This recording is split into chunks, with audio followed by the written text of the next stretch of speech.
प्रसादो जैसा प्रसादान्न गति कुतोपि ध्यायुं स्तुवं स्तस्य यशस्त्रिसन्ध्यां वन्दे गुरो श्रीचरणारविन्दम्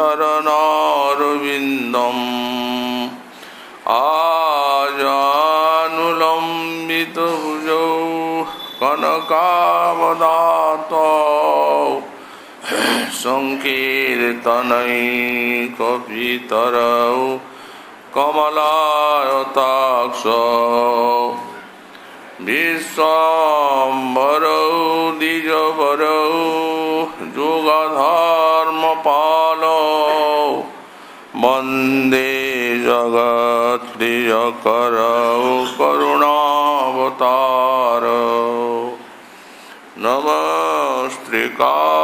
नमस्त्रिकालसत्याय जगन्नाथसुताय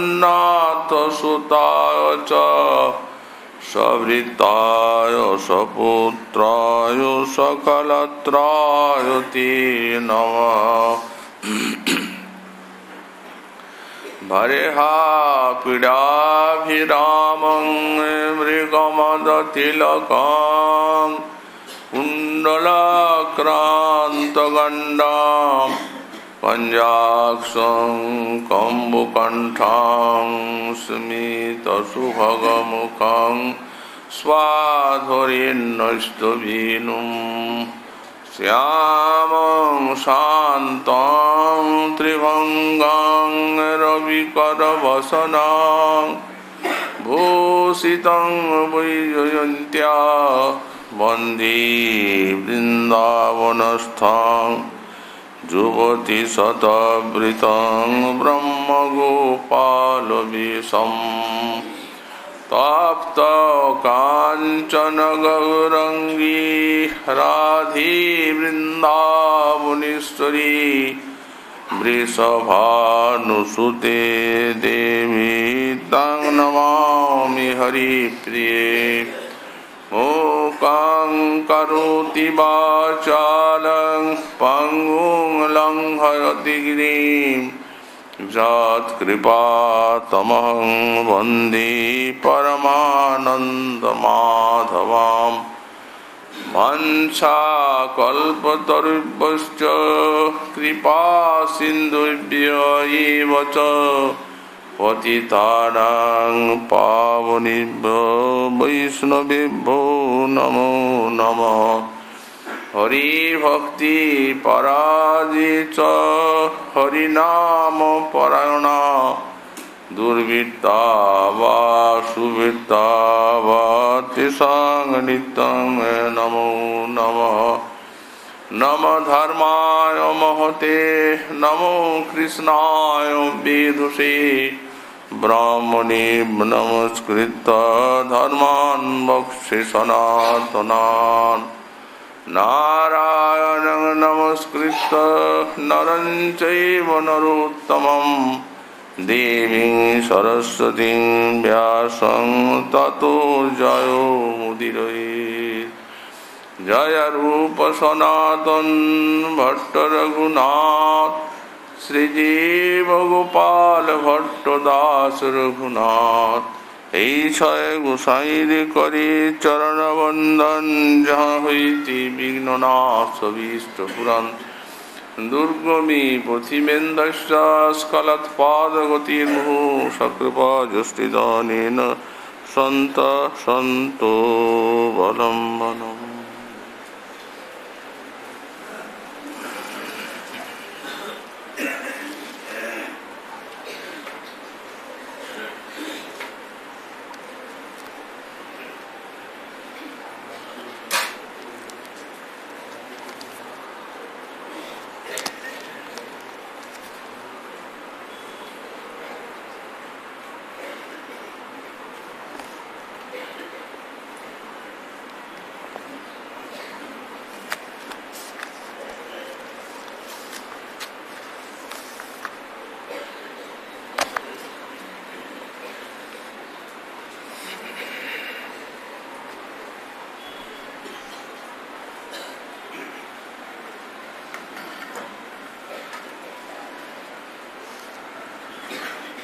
मलानित्वा तल्पे किमपि परिरभ्याधरसुधां निपीय प्रोल्लिख प्रखरनखरीनास्तनभरम् ततो निविन्नस्ते रसिकमणिना तत्करधृते कदा कुञ्जच्छिद्री भवतु मम राधेनुनयनम्।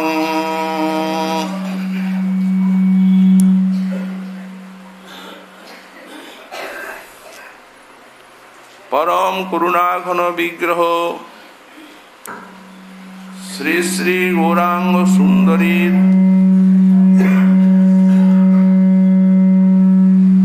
परम अंतरंग पार्षद परम पूज्यपाद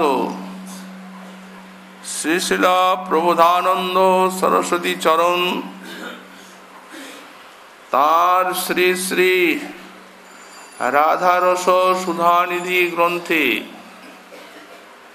105 संख्यक श्लोके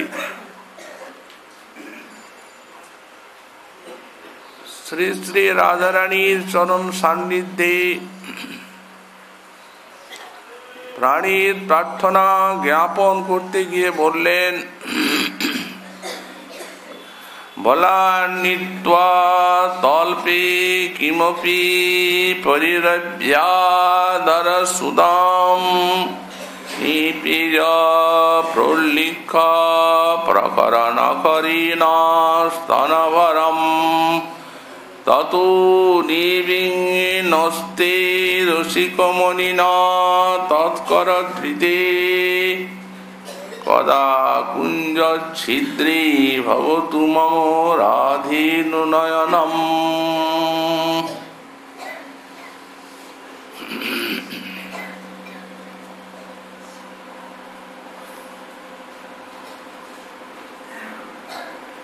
परम कारुणिक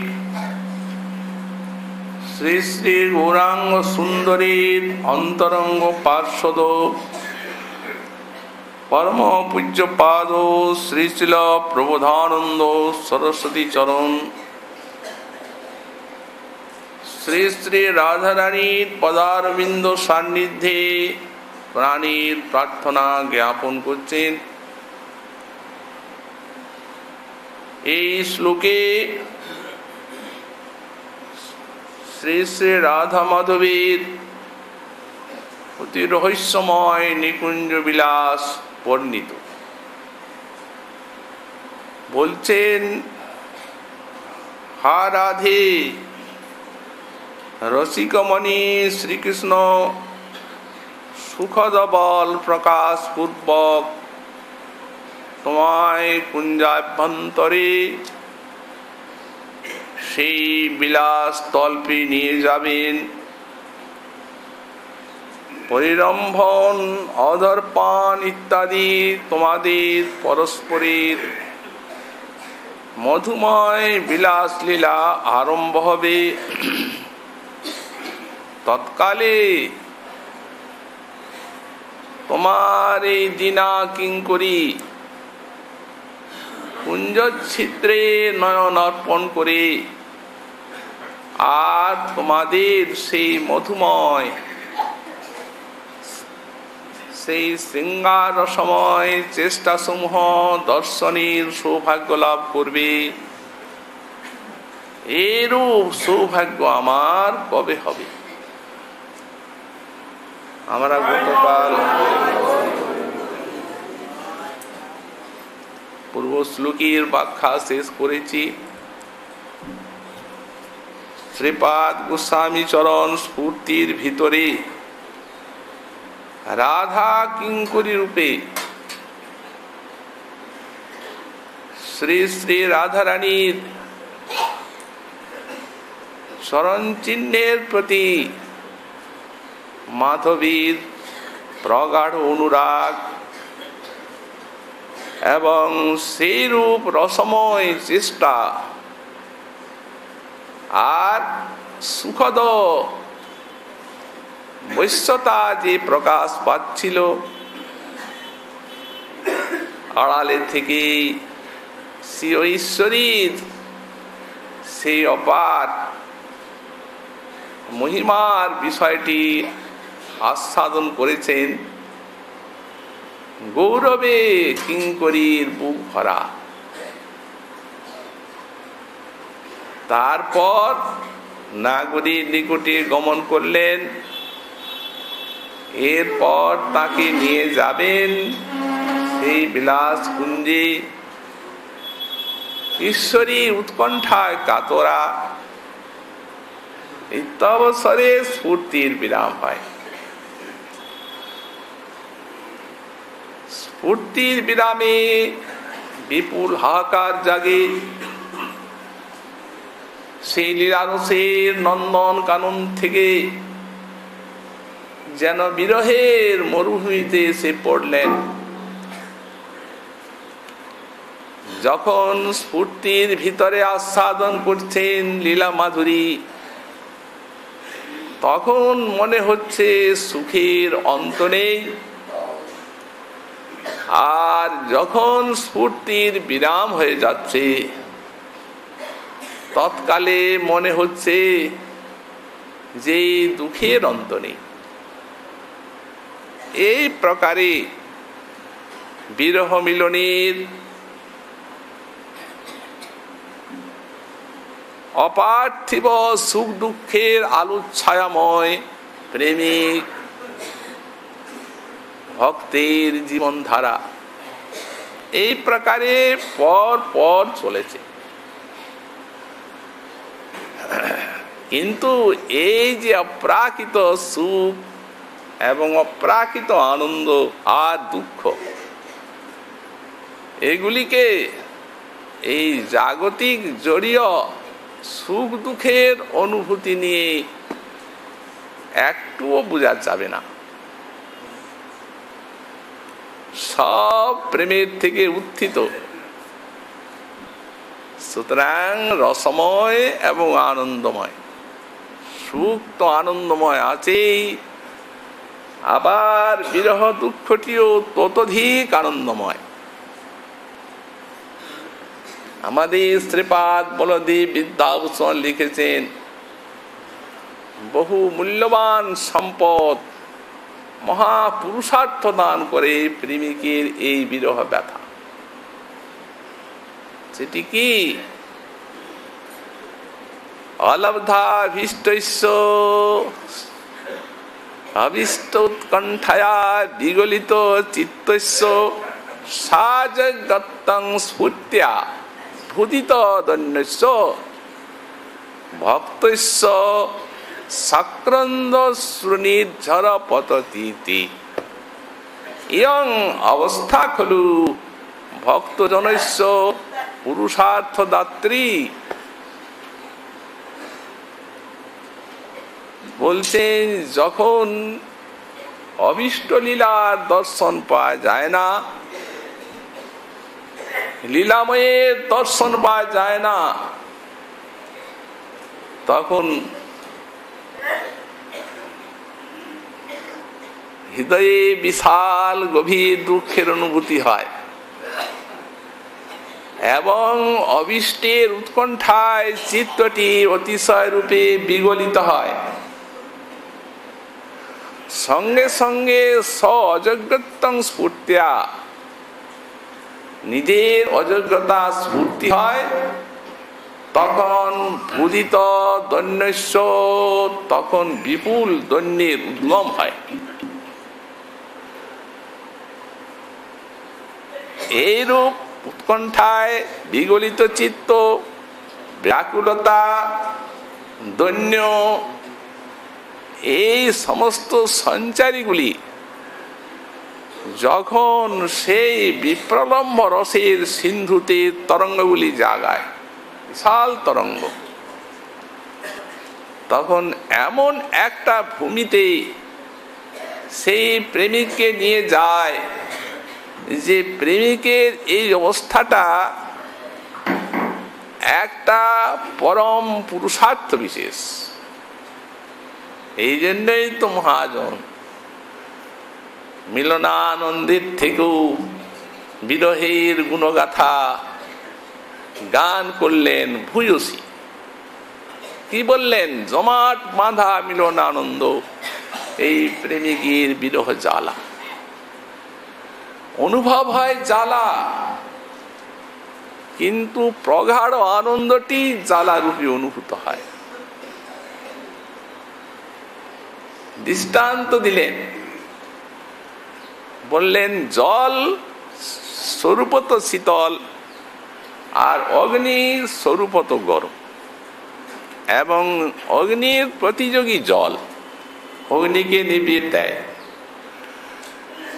কিন্তু সেই জল যখন অত্যধিক সত্য লেগে আর যখন বরফে পরিণত হয়, শীতকালে যখন সেই বরফ খণ্ডগুলি হাতে পায়ের আঙ্গুলে স্পর্শ হয়, তখন অগ্নি জ্বালার মতো একটা জ্বালার অনুভূতি জাগায়। এটা সকলেরই অল্প বিস্তর অনুভব আছে। তো সেখানে অগ্নি কোথায়?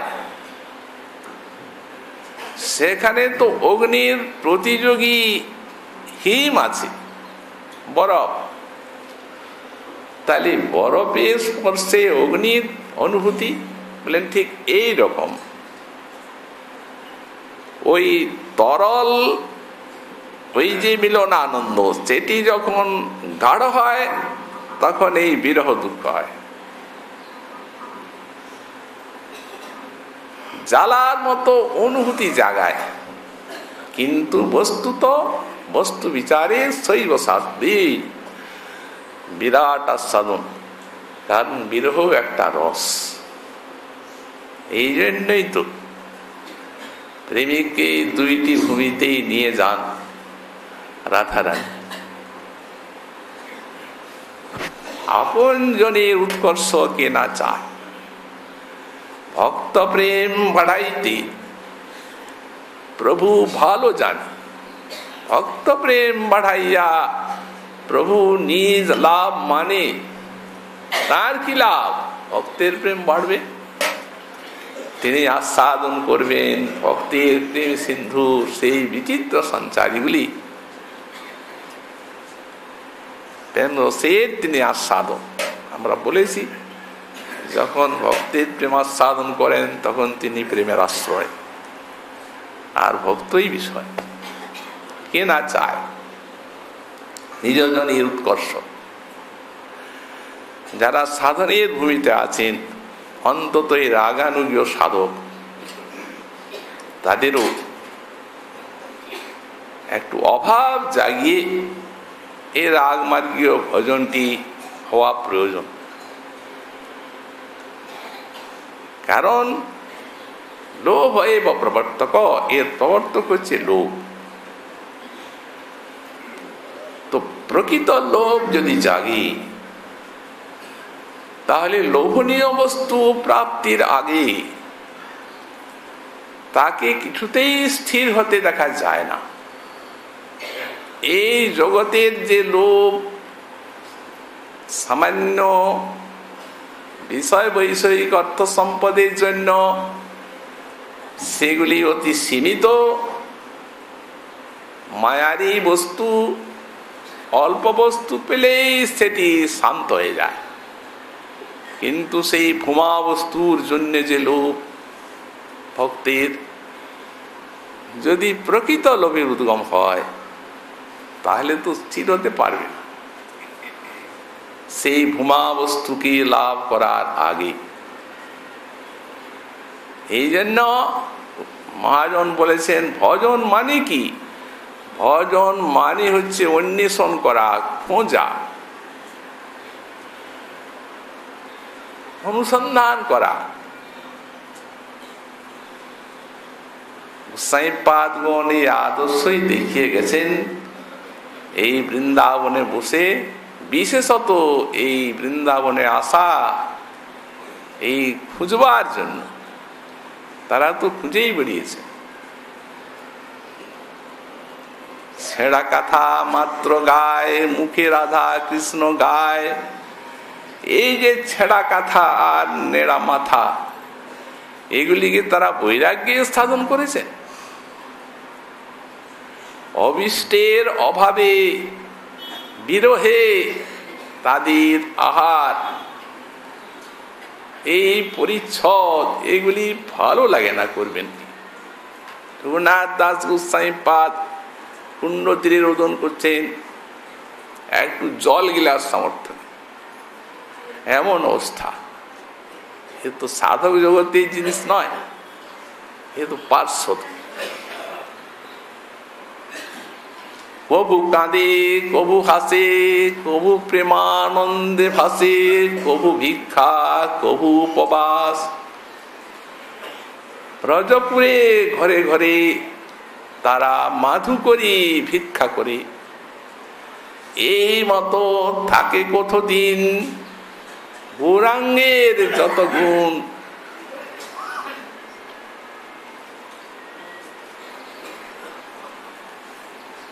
কহেরূপ সনাতন হানাত, হানাত বলি ডাক। বৃক্ষতলে বাস করছেন অন্তর্মনা, 56 দণ্ড ভাবনা, 4 দণ্ড নিদ্রা বৃক্ষতলে।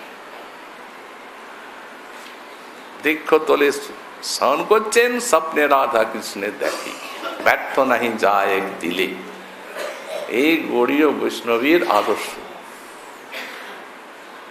তাদের সেই পদধূলিপুত এই স্থান, সেই স্থানকে আশ্রয় করে মাদি সজীব কি করছে?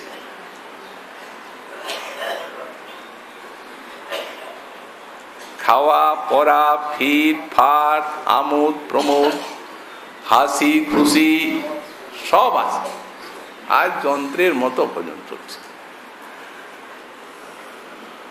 কেমন আমাদের আচার্য! একটু লজ্জিত হওয়া দরকার মাদিস ব্যক্তিকে। এইখানকে আশ্রয় করে তারা হারাধি কোথায় আছো দেখা দিয়ে প্রাণ রাখে। আর মাদি সজীব হা টাকা কোথায় আছো দেখা দিয়ে প্রাণ রাখে। তাই তো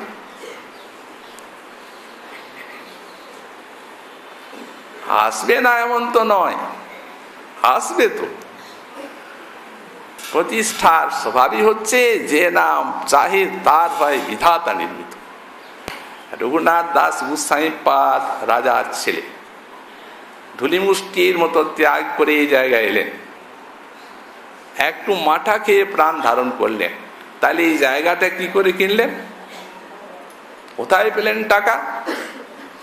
কি তার জমিদারির থেকে আনলেন? তা আপনি এলো কার কাছে আসে নাই? রূপ গোস্বামী পাদের মন্দিরের উচ্চতা দেখে আগ্রার থেকে হিন্দু বিদ্বেষী বাদশাহ ঔরঙ্গজেব মাৎসর্যে মন্দির ভেঙে ফেলল। কোথার থেকে আসবে তো? সনাতন গোস্বামী পাদ, গোপাল ভট্ট গোস্বামী পাদ কার কাছে আসে না? কিন্তু এই চাওয়াটা প্রতিষ্ঠার যে আকাঙ্ক্ষা, আমরা ভক্তি সন্দর্ভে বারবারই বলেছি, এ মহাভজনের বিঘাতক। বুঝতে পারি না আমরা, না চাইলে বেশি আসবে, ওর স্বভাবই তাই। গোস্বামীপাদ গণের মতো এত প্রতিষ্ঠাকার আছে, আছে কারো? সারা ত্রিভুবন ব্যাপ্ত, আর অনন্তকাল থাকবে। তারা তো চান নাই, যে না চাইবে তার কাছে আসবে। মাধবেন্দ্র পুরী প্রতিষ্ঠার ভয়ে পালিয়ে গেলেন। প্রতিষ্ঠার ভয়ে কৃষ্ণ ভক্ত যান পলাইয়া, আর কৃষ্ণ ভক্তের পেছনে প্রতিষ্ঠা চলে লাগবে। যাবি তাই যাবে এই প্রতিষ্ঠা, আর অর্থাৎ কার কাছে? গোপীনাথ খিচুড়ি করলেন, ভাবলেন সকাল যদি থাকি তো আর রক্ষা নেই জায়গা, রাতারাত পালিয়ে গেলেন।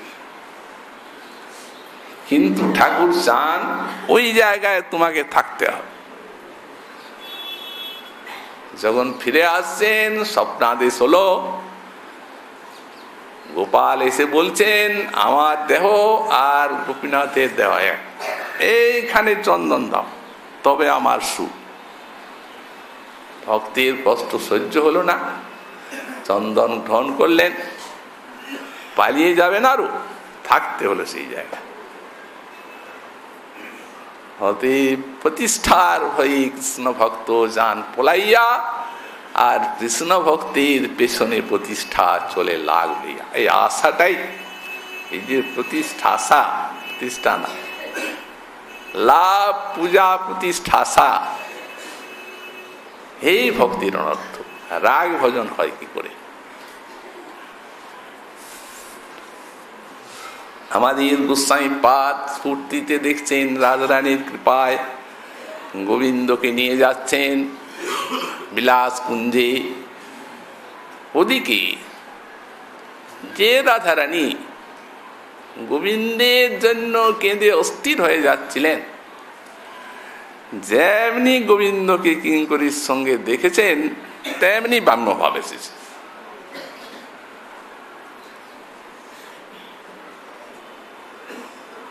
স্বভাব ব্রাহ্মভাবতী, ব্রাহ্ম স্বভাবে উঠে মান নিরন্তর, তার ব্রাহ্মে বাড়ি কৃষ্ণের আনন্দ সাগর। আমাদের গোস্বামীপাদ বাণী তুলে দিয়েছেন প্রাচীন রহস্যশাস্ত্রকারগণে। রুদ্রের তুলেছেন, বিষ্ণুগুপ্তের তুলেছেন, বামতা দুর্লভত্বঞ্চ স্ত্রীণাং সাত যাচ নিবারণা। এই যে স্ত্রীগণের বামতা, আর এই যে দুর্লভতা, আর এই যে নিবারণা, তদেব পঞ্চবানুষ্য মন্যে পরম আয়ুধম। এইগুলা মদনের পঞ্চবান, বিশাল শক্তিশালী। এই রুদ্রের দৃষ্টান্ত দিয়েছেন, আর বিষ্ণুগুপ্তের দৃষ্টান্ত দিয়েছেন যত্র নিষেধ বিশেষ, যেখানে উত্তমা স্ত্রীর নিষেধ বিশেষ আছে, দুর্লভত্ব জন মৃগাক্ষী নাম, আর মৃগাক্ষী গুণের দুর্লভতা আছে, তত্রৈব নাগরানাং নির্ভরমা সজ্জতে হৃদয়ম। সেই সেই জায়গায় এ নাগর শিরোমণির হৃদয়টি বিশেষ রূপে আসক্ত হয়। যেমনি দেখেছেন নাগরকে, তেমনি বেরিয়ে যাচ্ছে। কিঙ্করীকে ধমক দিচ্ছেন, তুই কেন আমায় এখানে আনলি, এক্ষুনি ঘর নিয়ে চল। চলে যাচ্ছে। ভাব সিন্ধুতে সেই মহাভাবতীর এত সমস্ত অদ্ভুত শৃঙ্গার রসের তরঙ্গগুলি জাগছে। পারাপার পান্না সেই রসে সিন্ধুতে সন্তরণ করে এই সচ্চিদানন্দ বিগ্রহ, এই তো রাধা প্রেমের মহিমা, আর এইগুলি তো তার বিশেষ আরাধনা। এই জন্যই তো তার নাম রাধা। এই সমস্ত দুর্লভ সব ভাবের প্রচার দিয়ে সেবা করেন। অতিশয় আকৃষ্ট হয়ে গেলেন রসিকমণি। কুঞ্জে রাধারানীকে সুখদ বল প্রকাশ করে আর কুঞ্জাভ্যন্তরে আনন করলেন। সে নিজের হাতেই বিলাস সজ্জা পেতেছেন, বাসক সজ্জিকা ঈশ্বরী। মনোরম কুঞ্জকে সাজিয়েছেন নাগর আসবেন বলে। সেই স্থানে যুগলের মমতার ভিতরে শ্রী রাধা আর বাম্যভাবে আকৃষ্ট হয়ে আর শ্রী শ্যাম সুন্দরীর যে চেষ্টাগুলি প্রকাশ পেতে লাগলো, এই শ্লোকের আলোচ্য বিষয় তাই। অদ্ভুত রহস্যময় বিলাস। এখানে একটা শব্দ দিয়েছেন রসিকমণি, না রসিকমণি শ্রীকৃষ্ণকে বলছে। রসিকমণি কর্তৃক মণি শব্দটা অর্থ শ্রেষ্ঠতার বাচক। এই মণি তার মানে ইনি রসিকের শ্রেষ্ঠ, প্রেমরস আস্বাদক এমন আর কোন ভগবৎ স্বরূপ নেই। এর অঙ্গকান্তি ব্রহ্ম, তিনি রসস্বরূপ, নিস্তরঙ্গ রসের সিন্ধু, কিন্তু রসের আস্বাদক নন, রসিক নন। কেন বললেন? যেহেতু তাতে কোনো শক্তির অভিব্যক্তি নেই, ওটা নিঃশক্তিক পরব্রহ্ম। এই জন্য রসের সিন্ধুই, সেখানে রসিকতা নেই। অন্যান্য সব ভগবৎ স্বরূপে দুইটি আছে, রসস্বরূপও বটেন, আবার রসের আস্বাদকও বটেন। যেমন বললেন যেন মধু আর ভ্রমর দুই। কিন্তু যেখানে যেখানে যাবেন সেখানে সেখানে সব ঐশ্বর্য ভাবময় প্রেমের আস্বাদ। যে ঐশ্বর্য ভাব প্রেমকে সংকুচিত করে, উচ্চ স্তরের প্রেমকে এই দাস্যে আনন করে। প্রমাণ বৈকুণ্ঠে দেখুন, কমলা দেবী মধুর রসের পার্শ্ব, নারায়ণের বক্ষ বিলাসিনী, কিন্তু পাদ সেবা করছেন সবসময়। এমনি ঐশ্বর্যের প্রাচুর্য যে তার সেই শ্রেষ্ঠ মধুর ভাব দাস্যে পরিণত হয়ে আছে, সবসময় চরণ সম্ভাবন করছে, আপনাকে দাসী অভিমানী। কিন্তু বক্ষিত স্থান তেমনি অযোধ্যা, দ্বারকা, মথুরা, যেখানে যাওয়া যায় অল্প বিস্তর ঐশ্বর্য সব স্থান ভগবান বলে বুদ্ধি আছে। কেবল এই ব্রজধাম মাধুর্যের ধাম। আচ্ছা, প্রেম কাকে বলে? প্রেমের লক্ষণ কি? প্রেম কি চায়? মহাজন বললেন, অনন্য মমতা বিষ্ণু মমতা প্রেম সঙ্গতা ভক্তির চিত্তুচ্যতে ভীষ্ম প্রহ্লাদদ্ধব নারদী। এরা তো মনীষী, প্রহ্লাদ, ভীষ্মদেব, নারদ, উদ্ধব, এরা তো ভাগবত ধর্মের মর্ম জানে। তো এরা বলেন ভক্তি প্রেম, ভক্তি কাকে বলে? একমাত্র কৃষ্ণেই মমতা, অন্যত্র মমতার অভাব। এই যে মমতা, মমতার অর্থ হচ্ছে আমার, একটা সম্বন্ধ বিশেষকে অবলম্বন করে আর এই মমতাটা আত্মসত্তা পাচ্ছে। সেই সম্বন্ধই চার প্রকার: দাস্য, সখ্য, বাৎসল্য, মধু। তা আমরা বলেছি এখানে কৃষ্ণের এই ঈশ্বর নাহি জানে ব্রজজন, ঐশ্বর্য দেখিলেও নিজ সম্বন্ধ মনন, সম্বন্ধটা বেড়ে যাচ্ছে ঐশ্বর্য দেখলে। ঐশ্বর্যের ধামের মতো সংকুচিত হয়ে আর দাস্যে আসছে না, সেখানে সম্বন্ধটা আরো বেশি দৃঢ় হচ্ছে।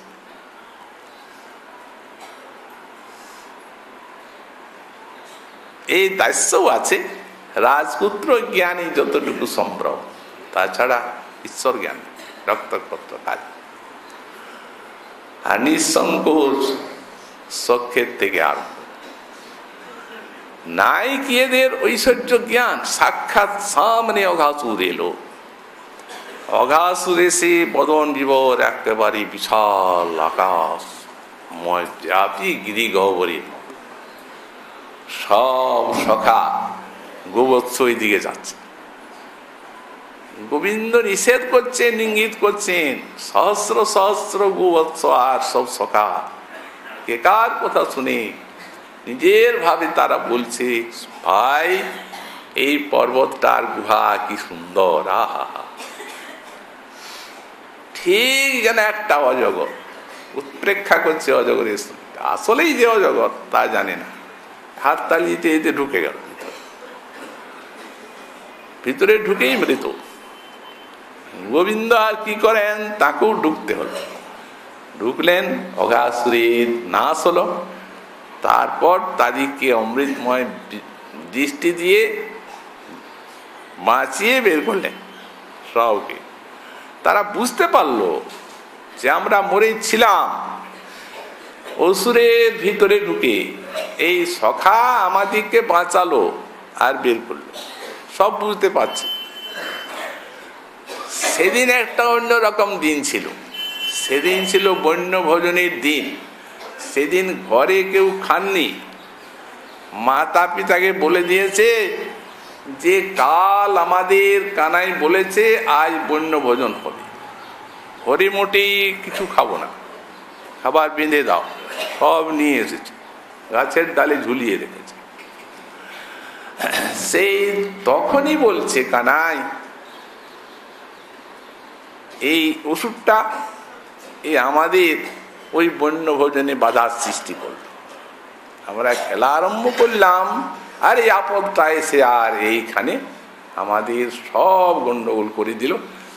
চল ভাই, এখন ক্ষুধা লেগে গেছে, আগে ওই বন্য ভোজনটা সারি। যমুনা আরতিতে গোলাকার হয়ে হয়ে বসেছে, মাঝখানে গোবিন্দ, সবাই দেখছেন আমার দিকে তাকিয়ে আছে, খাচ্ছে তারা, যেটা ভালো লাগছে এঁটু হাতেই মুখে তুলে দিচ্ছে, সামনে এত বড় ঐশ্বর্য। কিন্তু এত বিশাল ঐশ্বর্য তাদের এই সক্ষরস সিন্ধুতে ডুবে গেল, কোনো আলোড়ন জাগাতে পারেনি। মৃদভক্ষণ লীলায় বাৎসল্যময়ী মা দেখেছিলেন বিশ্বরূপ মুখে। বলদেব সকায় এসে বলল যে মাটি খেয়েছে কৃষ্ণ, অনিষ্ট আশঙ্কায় মা ছুটে গেলেন। আপনার নাকি আবার মাটি খাওয়া হয়েছে, এইভাবে তিরস্কার করছে। না মা, আমি মাটি খাইনি, মিথ্যা কথা বলে দিয়েছে, অথচ খেয়েছে। সবিনয় সাক্ষ্য দিচ্ছেন সুখমণি, ছেলে মানুষ, আমি মাটি খাইনি মা। দেখি হাঁ কর, উনি কি সহজে ছাড়বেন? যেমনি হাঁ করেছেন তেমনি ঐশ্বর্য শক্তি, এখানে তো উনি বুঝছেন না ঐশ্বর্যের কথা, সব ডুবে আছে মাধুরীর বিশাল সিন্ধুতে, সব ডুবা। ঐশ্বর্য শক্তি বলছে, মা গো, মায়ের ভাবান্তর আনবে। আমার প্রভুর ভিতরে শুধু মাটি দেখে কোনো লাভ নেই, এই খ্যাতি অফ দেশ মরুদ বম সারা বিশ্ব আছে, বিশ্বের ছবিটি ফুটিয়ে তুলল। সে কোনো এমনি যে চিত্রপটের মতো না, বাস্তব দেখছেন সবগুলি, এমনি অচিন্ত শক্তি মুখের মধ্যে। মা চিন্তা করছেন, কিং স্বপ্ন, আমি কি স্বপ্ন দেখছি? এই তো জেগে আছে, এত তো দেব মায়া, তাহলে এটি কি দেবতার মায়া? আমার গোপালের মুখে কি দেখছি? অথবা আমার কোনো বুদ্ধিমোহ? বাইরের দিকে তাকাচ্ছি, এই ব্রহ্মাণ্ডটা তো এখানে নীলমণির মতো মুখটা, এই ব্রহ্মাণ্ডটা প্রতিফলিত হচ্ছে না তো।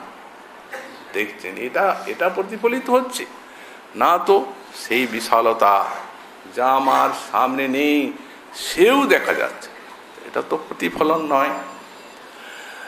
পরে চিন্তা করছেন, অথ মৈশৈব মমার ভোকস্য চ কশ্চন উত্তিক আত্মযোগ, তাহলে আমার সন্তানেরই কোনো ঐশ্বর্য, এটা কোনো স্বাভাবিক ঐশ্বর্য এরই?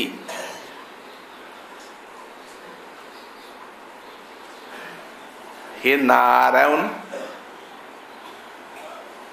এই যে আমার ছেলে, আর এই আমার পতি, আর এই যে আমার গাভী সংসার রাজ্য, এতে যে আমার এই মমতার বন্ধনটা, প্রভু তুমি এটা নাশ করে দাও, যাতে আমি একান্তে এই পতি পুত্রের মমতা ভুলে তোমার শরণে আত্মসমর্পণ করতে পারি। এটা সাধারণের মতো প্রার্থনা, সাধারণ মেয়ের মতো। এটা হলে গোবিন্দের বিপদ, এইটাই তার প্রমাণ। ইত্থং বিদ্যুত্তত্তায়াং গোপিকায়াং সৈশ্বর বৈষ্ণবীং বেতনন্মায়াং পুত্র স্নেহময়ী বিভু। কোন বিভু? এক বিভু তো হাতে ধরা আছে, হ্যাঁ করে মাটি দেখতে পেলে মারবে, মা ছাড়বে না, ভয়ে আড়ষ্ট হয়ে। তো এখন কোন বিভু উনার উপরে বৈষ্ণব মায়া বিস্তার করছেন? তোষণিকার বলেন প্রার্থিত ঈশ্বর, যে নারায়ণ কাছে চাচ্ছেন তিনি। নারায়ণ বলছেন, মা গো, তুমি যদি এই আমার স্বয়ং রূপের যদি তুমি উপরে তোমার মমতাটি টেনে নাও, তাহলে প্রভু তো মহাবিপদ, কোথায় বাৎসল্য সাধন করবেন? বৈষ্ণবী মায়া প্রেম, বাৎসল্য প্রেম, মায়া দয়া। তখনই কি হলো? সদ্য নষ্ট স্মৃতির গোপী সারূপ্যাত্মজম প্রবৃদ্ধ স্নেহ কলিলম হৃদয়াসীর যথা পুরা। একবারে সেই বৈষ্ণবী মায়া, মায়ের হৃদয়ের থেকে ওই যে কৃষ্ণের মুখে বিশ্ব দর্শন চিরতরে মুছে দিল, ওটার স্মরণে আসতেই দিল না, সাফ হয়ে গেল, পরিষ্কার। প্রবৃদ্ধ স্নেহ কলিলম, হৃদয়টা বিশাল স্নেহ আবার বেড়ে গেল, পুত্র স্নেহ। পূর্বে যা ছিল তার থেকেও ক্ষণে ক্ষণে বৃদ্ধিশীল। তো সুতরাং এই ব্রজধাম। আর আমাদের গোপীগণ তো রাসে, রাসলীলায় বিরাট ঐশ্বর্য সব দেখলেন, সাক্ষাৎ নিজের নন। 300 কোটি গোপী, তা সাং মধ্যে দয়ার দেব, দুই দুই গোপীর মধ্যে এক কৃষ্ণ নৃত্য করছেন, সবাই প্রকাশ্যে সামনে দেখছেন। কিন্তু এদের যে প্রেম, সেই প্রেম এদিকে বুঝিয়ে দিয়েছে যেও এমন না জানে যে আলাদ চক্রের মতো একসঙ্গে সবার কাছে যাচ্ছে, একজনেই আছে, এতগুলা না, এক। তো একসঙ্গে যে 300 কোটি গোপীর কাছে যাওয়া যায়, ওই রকম নাচই জানে, ওইরকম নাচ জানাই আছে ও। সুকমুনি বললেন ব্রহ্মরাত্র উপাবৃত্তি, ব্রহ্মার রাত্রি ওই জায়গায় নাচলেন তারা। তেমনও চিন্ত ঐশ্বর্য, ব্রহ্মার রাত্রি পর্যন্ত কি ব্রজবাসী ঘুমাবে? আর ভোরলিতে যেতে হবে করে। যে রাসস্থলিতে একটা ব্রহ্মার রাত্রি মানে 4000 যুগ হলো, সেই রাসস্থলীর বাইরে 4 প্রহরী থাকলো। এলা কত অচিন্ত শক্তি শ্রীকৃষ্ণের। তাহলে গোপীগণ 4000 যুগ নাচলেন, বললেন আরে ওদের শ্রীকৃষ্ণ মিলনে তো কল্পক্ষণতা আছে, ব্রহ্মার একদিন 1 খণ্ডের মধ্যে চলে যায়। সকাল হয়ে গেল, উফ, এখনই নিত্য রাস আমাদের শেষ হলো, এখনই নিশিটা শেষ হলো, কিন্তু আছে তো ব্রহ্মরাত্রি, কম তো নাই। তো সুতরাং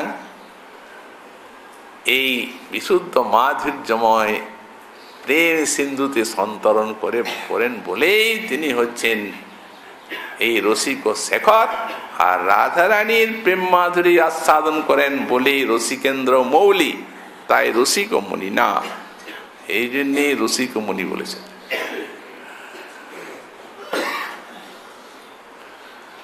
ইনি প্রার্থনা করছেন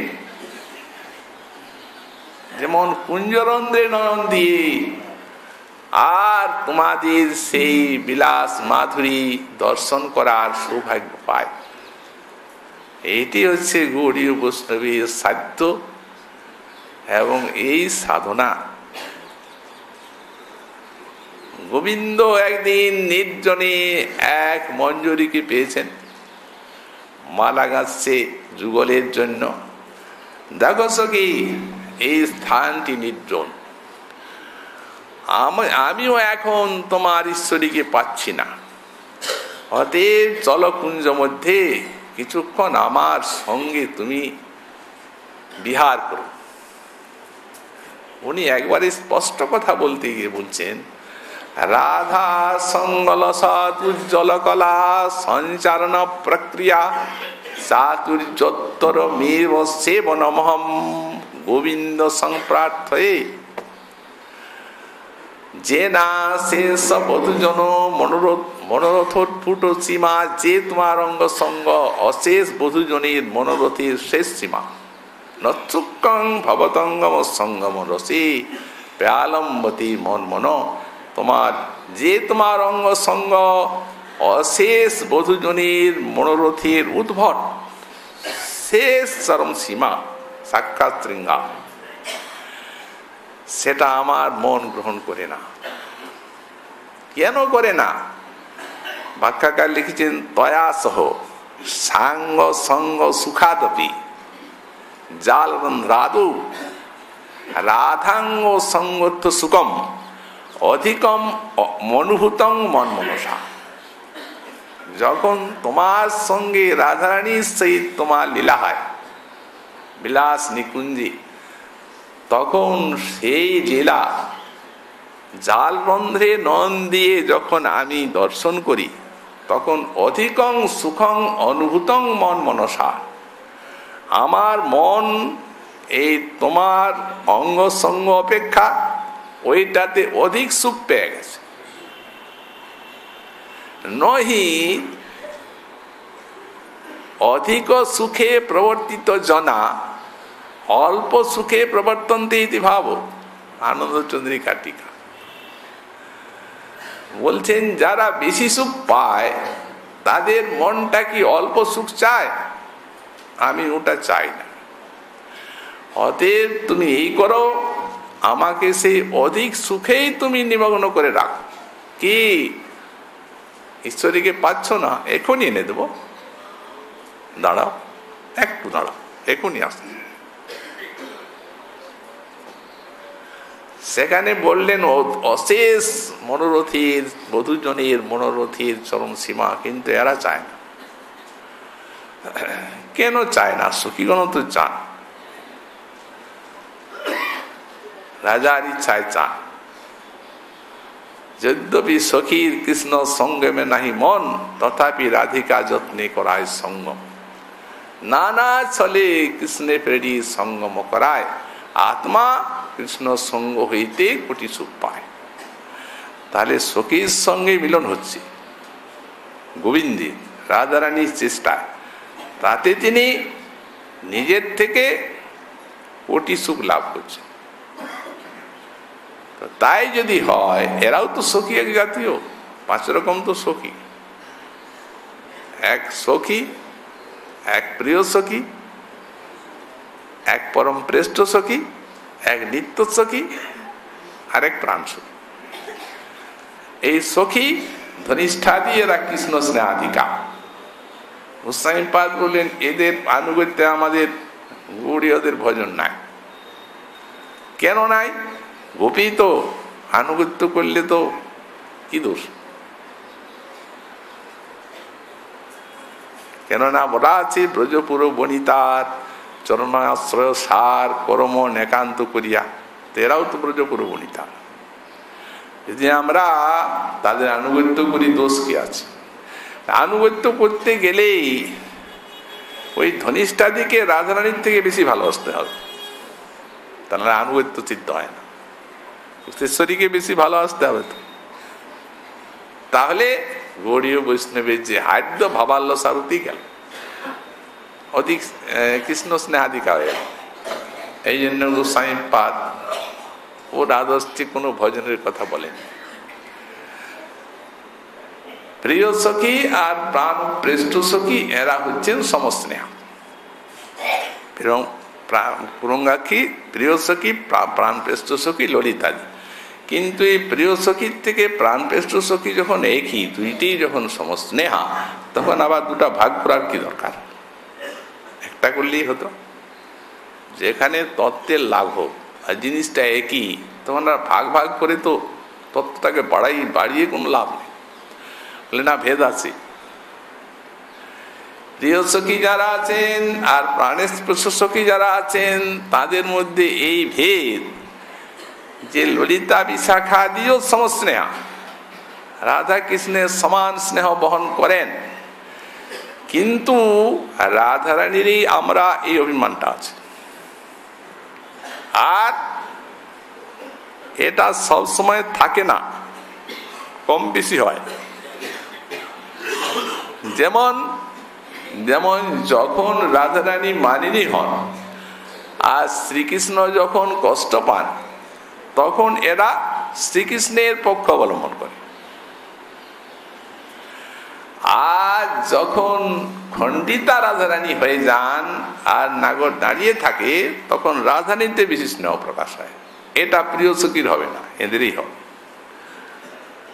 আর নিত্য সখী আর প্রাণ সখী এরা হচ্ছেন এই মঞ্জুরি, এদের রাধা স্নেহাধিকা প্রীতি, এদেরই ভাবোল্লাসা, স্থায়ী ভাব। গোস্বামীপাদ ভাবোল্লাসার লক্ষণ করে দিলেন, এই বিলক্ষণ জিনিস। সঞ্চারী স্যাৎ সমুনাবা কৃষ্ণরত্যা শ্রীতরতি অধিক পুষ্যমানা চেত ভাবোল্লাসা ইতি জ্যোতি। যখন কৃষ্ণরতির সমান রতি রাধারানীতে হবে, আর যখন কৃষ্ণরতির থেকেও কিছু মানে কম রাধারানীতে হবে, তখন সেটি হবে সঞ্চারী ভাব, স্থায়ী ভাব। কৃষ্ণরতিতে সখীরতিটি সঞ্চারী হয়ে গেল। আর যখন রাধারানীর প্রতি রতিটা বেশি হবে, তখন সেইটি স্থায়ী ভাব হয়ে যাবে। কৃষ্ণের প্রতি রতি সঞ্চারী হয়ে গেল, আর এটা স্থায়ী ভাব হয়ে গেল, নাম হলো ভাবোল্লাসা। এইখানে ভাবের অধিক উল্লাস।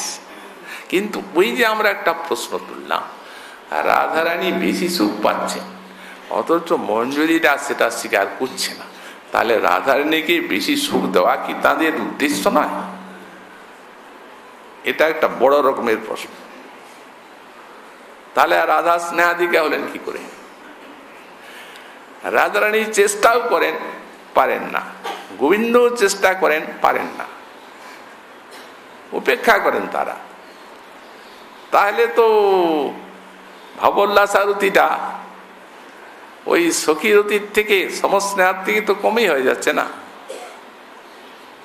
এর উত্তর কোথায় পাওয়া যাবে? এর উত্তর দিয়েছেন বিশ্বনাথ চক্রবর্তী পাদ। উনি এক জায়গায় বলছেন যে এরা সখীরা দু প্রকার। এক হচ্ছে যে কৃষ্ণের অতি লোভনীয় গাত্রী, ললিতা বিশাখা ইত্যাদি, এই প্রিয় সখী, প্রাণপ্রেষ্ঠ সখী। আর একটা শ্রীকৃষ্ণের অনতি লোভনীয় গাত্রী, মানে বেশি লোভ শ্রীকৃষ্ণের উপর হয় না, ওরাই হচ্ছে নিত্য সখী, প্রাণ সখী। এক জায়গায় এই কথা বললেন উজ্জ্বলের টিকাতে। আজ যখন ইনি কৃষ্ণ ভাবনামৃত লিখছেন, তখন এক জায়গায় লিখছেন যে এই যে রূপমঞ্জরী ইত্যাদি মঞ্জরী আছেন, এদের নখের দুটি বিদ্যুৎ মালাকে পর্যন্ত পরাস্ত করে। প্রত্যেকটি যুথেশ্বরী হওয়ার যোগ্যা, কিন্তু যুথেশ্বরীতে সম্পূর্ণ অরুচি প্রকাশ করে আর রাজা রানী দাসী হয়ে গেছে। তাহলে অনতি লোভনীয় গাত্রীটা থাকছে কোথায়? দুটা কথায় বিরোধ হয়ে যাচ্ছে। এইখানে মীমাংসা হচ্ছে, এই যে লোভ কৃষ্ণের কোথায় জাগে? প্রেমের যে সেবার ইচ্ছাটি অনুসারে তো তার লোভ জাগায় প্রেমটা। ললিতা বিশাখাদির মনে হয় যদি রাজা রানী সুখী হন, কৃষ্ণ সুখী হন, তো দেহ দিয়ে সেবা করার আমাদের আপত্তি নাই, যদি ওটা চান না। এই জন্য সময় সময় হয়। আর এদের ওটা জাগেই না কোনো কালে। কেন জাগে না? মধুর আরতি না হলে তো মধুর ভাব হবেই না। কেননা মধুর আরতি হওয়া চাই, আর এই মিলনটাই সঙ্গটাই মধুর আরতির প্রাণ। বললেন হ্যাঁ হয়েছে। কেন হয়েছে? আর রাধারানীর সঙ্গে দেহ এক, আলাদা নয়, একই। প্রমাণ কি? কোথায় আছেন রাধারানী? সেইখানে গোবিন্দ তাঙ্গধ সুধা পান করছেন, এরা মিটে যায় দূরে থেকে। এইরকম কথা আছে। পতৎপশ্রী শাস্ত্রা ভবতী পুলকি জাত পুলকা। অন্যত্র আছেন, এরা কুসুম চয়ন করছেন রাধারানীর সেবার জন্যে। রাধারানীর অশ্রু পড়ছে, এদেরও পড়ছে। রাধারানীর দেহ পুলকিত হচ্ছে, এদেরও হচ্ছে। যেটা সেখানে হচ্ছে এখানে হচ্ছে। কৃষ্ণ জানেন। অতএব কৃষ্ণ বলেন, রাধে এই মঞ্জরীগণ যতক্ষণ পর্যন্ত দূরে থাকবে ততক্ষণ পর্যন্তই তোমার আয়নার দরকার। এরা যদি কাছে থাকে, আয়নার দরকার এদিকে দেখলেই হবে। তোমার মুখটা সুখী না দুঃখী না কি ওদিকে দেখ, ওদের মধ্যে ফুটছে। তো সুতরাং এই জন্য ওই যে রাধার স্বরূপ কৃষ্ণ প্রেম কল্পলতা, সখীগণ অন্তার পল্লব পুষ্প পাতা। ওই লতাকে সিঞ্চন করছেন কৃষ্ণ লীলামৃতে, এই তো মধুর আরতি হয়ে গেল। পৃথক জিনিসটা হবে না, তার কারণ কৃষ্ণেরও লোভ জাগে না আর রাধারানীরও ইচ্ছা হয় না ওটা। তবে চেষ্টা করেন কেন? বলে এটা একটা মজা। সখী সমাজে এদের ভাব নিষ্ঠা পরীক্ষা করার জন্য, দেখানোর জন্য ওটা রাধারানীরও চেষ্টা আছে আর গোবিন্দও চেষ্টা করেন, কিন্তু ওটা সম্ভবপর নয়। ওটা আসলে বাইরের কেবল, হৃদয় ওটা চায় না, ওদের ভাব নেই। ওদের আগে হৃদয়ে উঠবে তবে তো সেইটা এর হৃদয় লোভ জাগাবে, তো কাঁটায় কাঁটায়। এদিক ওদিক তো হবারই না, কারণ প্রেম নিয়ে কথা। প্রেম জনিত ওই সেবালা পাশনাটি চাই, তবে গ্রহণ করবে। তো তাই এই সুখটা যে এইটাতে বললেন, তুমি যখন বিরাম হয়ে গেল লীলা দর্শন করছিলেন তো বললেন কবে আবার কুঞ্জরন্ধে নয়ন দিয়ে তোমাদের সেই মধুর বিলাস মাধুরী আস্বাদন করব। গোস্বামী শ্রী প্রবোধানন্দ পাদি লিখেছেন, রাধা নাগর কেলি সাগর নিমগ্নালি দিশাং যৎসুখম নতল্লে সলবায়তি ভগবত সর্বোপি সক্ষোৎসব। ভগবানের রাজ্যে আছে সুখের উৎসব, সাধারণ সুখ নয়, প্রত্যেক রাজ্যে। সব সুখকে যদি এক জায়গায় করা যায়, কে করবে? বললেন না না, করতে পারে না, তর্কের খাতিরে বলছে। ভগবত রাজ্যের সব সুখকে যদি একত্রিত করা যায়, অনন্ত বৈকুণ্ঠ, দ্বারকা, মথুরা গোলক যদি এক জায়গায় করা যায়, সুখগুলো সব ভক্তের, তাহলে এই যে এরা যে কুঞ্জরন্ধ্রে নয়ন দিয়ে যে যুগলে বিলাস মাধুরী আস্বাদন করেন, এদের সুখ সিন্ধুর ওটা একটা বিন্দু হবে না। নতল্লি সলবায়তি ভগবত সর্বপি সক্ষৎসব, এই বস্তু মহাপ্রভুর দান। সুতরাং এই জন্য যারা ব্রজলীলায় সুখী সকলেই তো আস্বাদন করেছেন বাবুলাসাদ মঞ্জুরি বাবু নিজেই করেছেন, কোনো পার্শ্বদবাদ নেই। সুতরাং এইটি মহাপ্রভুর মহাদান, এটি জানতে হবে। এই রূপে শ্রীপাদ এখানে সাধকা বেশি প্রার্থনা করলেন। আবার অপর একটা লীলা মাধুরী তার নয়ন সম্মুখে ফুটে উঠল। পরবর্তী শ্লোকে তারা সাধন মহাপ্রভুর কৃপা হলে আগামীকাল আবার সেই বিষয়ে আমরা আস্বাদন করবো। আজকে রাধার সুধায়দের কথা এখানেই বিশ্রাম।